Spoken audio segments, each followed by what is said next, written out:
mohon supportnya untuk video ini akan saya donasikan ke orang-orang yang membutuhkan, untuk fakir miskin dan untuk anak yatim, dan akan saya sodakokan juga di jalan Allah ya. Assalamualaikum warahmatullahi wabarakatuh. Welcome back to the channel. Dan hari ini saya akan membagi sedikit pengetahuan saya mengenai mapping kepada Mas Ali dari mana Mas? Kompe Gadget. Dari channelnya Kompe Gadget. Kita akan mapping untuk Danau Wain. Ya. Nah, kemarin kita dengan Mas Robert sudah sempat mapping menggunakan drone deploy. Dan hari ini kita mau pakai apa Mas? Ya ini ya, Pixel 4D ya. Ya, kita pakai Pix 4D. Ini dia cara pembuatan set plan pada Pix 4D. Dan langsung saja kita memulai untuk project listnya. Nah, kita klik project list, kemudian kita tambahkan projectnya. Untuk namanya sesuai terserah Anda, bisa nama lokasi atau kerjaannya. Kemudian kita klik yang telah kita buat tadi. Jangan lupa kita klik plus untuk menambahkan rute penerbangan. Untuk rute penerbangan sendiri Anda bisa memilih yang bentuknya poligon atau kotak ya. Jadi terserah Anda untuk penerbangan ini. Untuk besarnya Anda bisa atur mengikuti kontur dari posisi tanahnya atau bangunannya bisa. Dan kemudian untuk di bagian atas ada segitiga ya berwarna kuning, itu too large.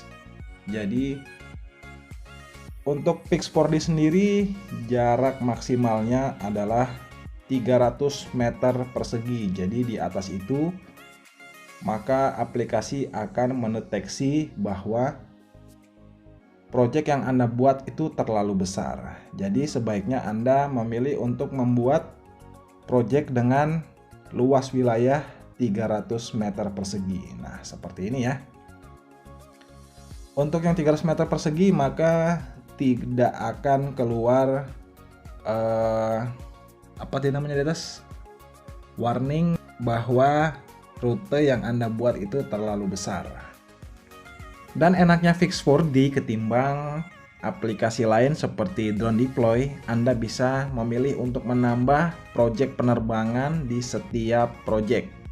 Jadi satu project isinya bisa 1 sampai 9 project ya, itu kerennya. Hanya saja untuk luas wilayahnya hanya mencakup 300 meter persegi. Nah, seperti ini. Kita membuat objek tambahan lagi. Dan untuk projectnya ini Anda bisa melakukan penerbangan sesuai keinginan Anda. Jadi tidak harus menerbangkan dari mission yang pertama, tetapi bisa melakukan penerbangan dari mission yang terakhir atau project yang terakhir yang Anda buat, atau project yang berada di tengah. Jadi Anda bebas menerbangkan misi atau flight plan-nya sesuai keinginan Anda. Dan untuk angle kameranya, overlap-nya dapat Anda atur. Biasanya untuk overlap-nya berpengaruh dengan baterainya ya. Jadi semakin tinggi maka baterainya akan semakin irit. Nah, gitu ya. Karena kalau semakin tinggi kameranya dapat mencakup sisi yang lebih lebar. Gitu ya, overlap-nya. Biasanya karena mencakup gambarnya semakin lebar, maka jalur penerbangannya juga semakin sedikit. Nah, seperti ini ya, Anda bisa mengatur sesuai keinginan Anda. Kemudian ketinggiannya juga bisa Anda atur. Untuk informasinya sudah jelas pada layar. Anda dapat mengetahui jumlah volume dari project yang Anda buat di sisi sebelah bawah di sampingnya peta. Kemudian ketinggian juga bisa Anda atur. Dan untuk rotasinya, startnya dari titik mana ke titik mana juga Anda bisa atur ya. Dan yang tidak ada pada drone deploy yang dimiliki oleh Pix4D adalah angle dari kameranya dapat Anda atur ya. Kalau di drone deploy hanya 90 derajat menghadap ke bawah, tetapi pada Pix4D Anda bisa atur 30, 15 sampai 45 derajat, 60 Anda bisa atur. Dan ini adalah pengaturan pada circle-nya. Nah, jadi startnya juga di mana dan berhenti di mana, kecepatannya pun juga dapat Anda atur. Jangan lupa ya untuk volume, luas wilayah atau luas area yang Anda buat itu Anda bisa melihat di samping peta ini ya. Ada ukurannya berapa kali berapa dan maksimal adalah 300 meter persegi. Nah ini ya. Jadi cukup disayangkan ya aplikasi sebagus ini tetapi jangkauannya untuk penerbangan hanya mencapai 300 meter persegi saja.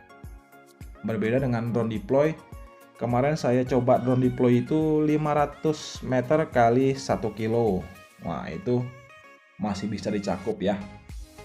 Dan nanti akan kita terbangkan untuk Pix4D-nya. Dan kira-kira kalau ada warning kuning seperti tadi, apakah drone akan mau terbang atau tidak? Ya silahkan tulis di kolom komentar. Dan pada Pix4D tidak memiliki simulator. Nah, jadi yang tidak memiliki drone maka Anda tidak dapat mencoba aplikasi ini. Cukup disayangkan ya. Aplikasi sebagus ini tapi masih memiliki kekurangan. Dan itu tidak ada yang sempurna ya. Dan akhirnya itu dia tadi kita penerbangan menggunakan Pix4D. Dan akan kita proses dulu hasilnya seperti apa untuk kualitas gambarnya ya. Mudah-mudahan bagus ya. Mudah-mudahan bagus dan insya Allah nanti akan kita compare dengan Pix4D dengan drone deploy. Tunggu di video selanjutnya. Kita belajar untuk menghasilkan duit dari hobi. Jadi jangan patokan membeli drone toys. Kalau bisa drone toys itu buat belajar aja. Untuk orientasi, kalau sudah oke, jangan dimodif karena modif drone toys itu percuma, menghabiskan banyak uang dan tidak kesampaian juga kualitasnya dengan yang pro seperti ini. Oke, sampai jumpa kembali. Kesempurnaan hanyalah milik Allah Subhanahu Wa Taala. Kurangan dari diri saya pribadi. Semoga Anda sehat selalu, banyak rezekinya dan enteng jodohnya. Assalamualaikum warahmatullahi wabarakatuh. Subscribe Kompe Gadget.